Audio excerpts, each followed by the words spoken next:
What's up, my brothers and my sisters from another mister? So today we're going to do a comic book review of Teenage Mutant Ninja Turtles, The Last Ronin, The Lost Years, issue number 4. This is where Michelangelo gets captured and it's his desperate fight for freedom.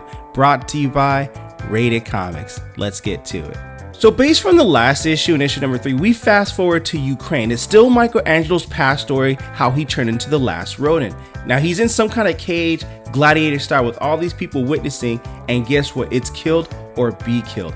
But how did we get there? So just to give it a little bit of breakdown, when Michelangelo's pursuit of peace was upended by the infamous warlord called Deathworm, Michelangelo picked up his weapons and embarked on a path of vengeance. So while tracking Deathworm's forces across Asia, going all these different kind of places, he was exposed to nuclear radiation, causing him to temporarily lose his sight. So with the help of a newfound family, this is going back to issue number 3, he turned his weakness into a strength and adapted to it. And just when the peace seemed like a possibility, Deathworm struck again, ripping away the hero's hope. Now, Casey Marie's turtles have grown in stature and ability, each being an accomplished fighter in their own right, but the pre-Teenage Mutant Ninja Turtles are still susceptible to the follies of youth. And you can see them where Odin and Moja are going up to these Senjas and they're ready to go in. Yi is trying to hack the door, but Uno is on post, on guard in the back, and he gets impatient with the mission, so they're taking too long. He goes in, bursts open the door. We see April O'Neil tied up. That's their rescue mission, but now they're getting shot at with paintballs and they all get decked in the face.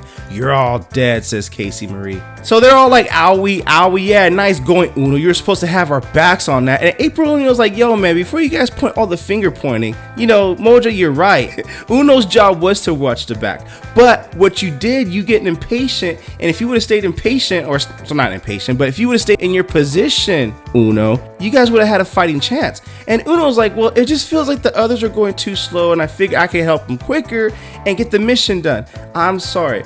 So Casey Marie is like, listen, I know how hard it is to stay out of the action, kid, because I've been there before. Back when we were invading Roosevelt Island to fight Stockman, I saw Master Michelangelo was in trouble, so I broke out from his plan to help him out. I saved him, but he told me something I never forgot. And Michelangelo, going back to the flashback of the last Ronin, told Casey Marie, I thought I told you to stay put. Yeah, you did. Well, terrible discipline, excellent initiative. Don't do it again, understand? But she didn't understand. Not at first, but after a while, she realized what he meant.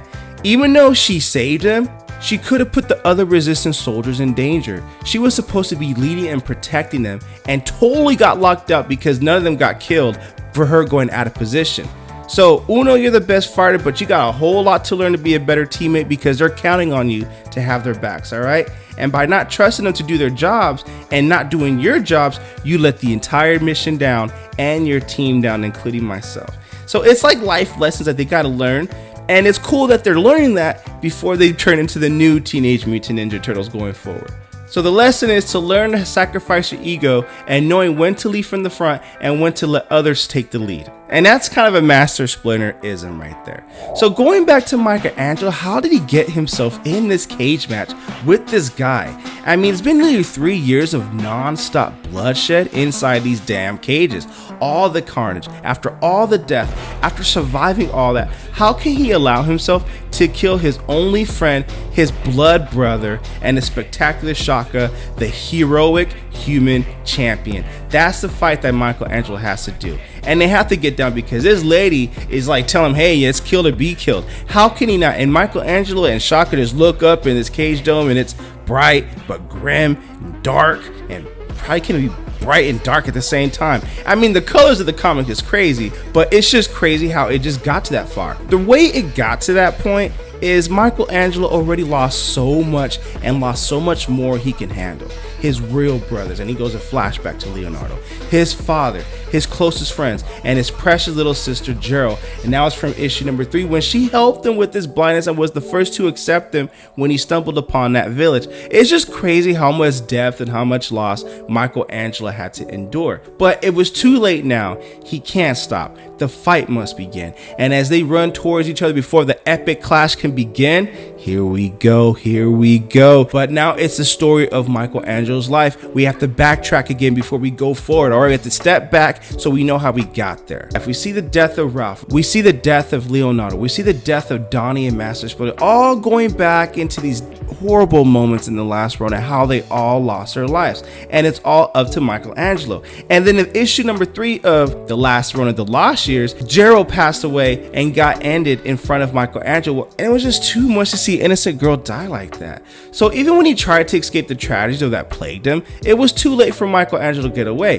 There were always more troubles wait for him. For 9 freaking years, no matter how far he went, no matter how far he ran, there was always trouble in the mountains, in the sea, and in the wastelands. Trouble always found him as he got shocked. And at that moment when he got shocked, that's when his eyesight came back. But everything all led to this, those tattoos, the death worm tattoos, a name without a face. He was relentless to find him, and it was haunting him like a ghost in the dark. That's what it was. And now that he's chained up and tied up and his dead brothers are looking at him like, man, that's a poor little girl. How did you let them get the jump on you like that? You are better than that, Michelangelo. Yeah, that's a rookie mistake, bro. And Michelangelo just cannot bear to get told the truth. That more, just shut up. Just please shut up. You see the loss in his face and just all that emotional damage on his face right there. So for a long while, all that Michelangelo had to keep him company were the sounds of the wheels turning and the engines rumbling and the darkness and all of his failures, the death in his family, reminding him of his failures, like looking at him just, it's just his conscience is just weighing a ton on him at this point. And by the time they stopped, he was hungry and thirsty, but too weak to put up another fight. So they told him to get out. And even though he didn't have any fight left in him at that point, he figured it was just a matter of time before they were just going to kill him. And once again, like all those years ago in Hokkaido Mountains, he was ready to die. But he could have been so wrong from that. So this girl named Abigail Finn welcomes him, says, hey, I'm the boss around these training facilities, and don't let the sandy beach and the baby blue waters fool you. In here, y'all be monsters, and you look like him, so I'm gonna put you with them. But before we do that, let's get that thing cleaned up and chipped up, a little bit fed. I want to properly secure him and have him smell like roses before we commence the dirty work. And the dirty work, it's not going to be long before Michelangelo found out what she exactly meant by that dirty work. But only after being yoked. And being yoked with the microbomb. The microbomb. It was a bomb that was inserted in his carotid artery, remotely activated. So if he thinks about running or going out of pocket, guess what? Boom, Suicide Squad style. Yeah, bomb in his artery. That's pretty much it. So he gets soaked, bathed. Ugh. I mean, you could tell that just the emotional damage is just heavy on this bro. So now he goes in with the monsters. Left alone, they all look at him and they tell him new meat for the grinder. Ha! Don't look so tough. And he just goes down, curls up like a ball. And before he can just let his emotions just pour out, a bit of advice, bro. Any weakness you show now will not be forgotten in the cage. So this guy forms a bond with him. And Michelangelo feels he should have ignored him and kept his mouth shut. But nah, he ain't keeping his mouth shut. They form a bond. This guy informs him that, you ain't done fighting, because Michelangelo tells him, look, man, I'm done fighting. Well, if you're done fighting, says the bruh, then I suppose you're done living, because the only reason you're still breathing now is so that you can fight later. And you would not have been brought to this place if you're not a fighter, which means you have a choice. Sit there and give up or stand up and fight. And instead, all Michelangelo could do is just get up. And this guy is like, noble choice, my brother. I'm called Shaka. So Shaka gives him the lay of the land. And he tells him that Boss Finn, her lackeys, allow him to give him a proper welcome. So he fills him in. We're the humans, and those are the other people. So we kind of go into this cage fight, into this gladiator training camp, and we duke it out with each other. Well, Michelangelo's like, if you calling us the others, it's mutants is what we're called, people like me back in my home. So based on his accent, he can tell that Michelangelo is from America. So Mikey asks him, tell me more about the fighting cage. Well, it's why we're all prisoners here, all right? Forced to fight one another to the death for some kind of sport or profit. And by the way, these damn micro explosives they've tagged us with, only way out of this hellhole is by winning Boss Finn's tournament. You lose in the cage, you die. Refuse to fight in the cage, you die.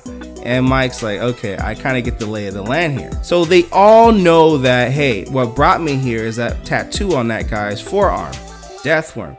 So Shaka's like, you know of Deathworm? Oh yes, but after more than 9 years of dealing with his goons and not even getting a semblance of who this guy is, I'm starting to wonder if he actually exists. But yeah, you can say I know of him. And Shaka's like, oh, Deathworm exists, my friend. Trust me on that. But not for long if I have my way. And he explains his backstory. He was a former professional mixed martial arts expert out of South Africa, and he's been a fighter all his life. He was the favorite to be the next world champ until Deathworm's thugs kidnapped him one night after a bout in Korea. They caught him off guard after exhausting 5 hard-fought rounds inside the arena. So like you, Mikey, I was brought to a place to be berated, microchipped, and nearly drowned, and then thrown inside the fence with no idea what the hell was going on.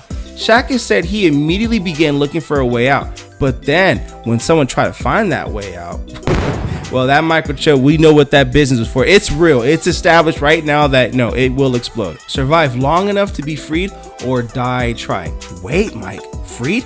How? So the mutants fight the mutants, that's what you call it. The humans fight the humans. We all eliminate each other, and there's a grand fight with the big prize. Human versus mutant for the grand finale. And the winner gets to go home free. And that means freedom. Huh. And Mikey's like, with my freedom, I'm going to hunt down Deathworm. So Shaka walks away and says, make the choice to fight or die a little easier, doesn't it, bruh?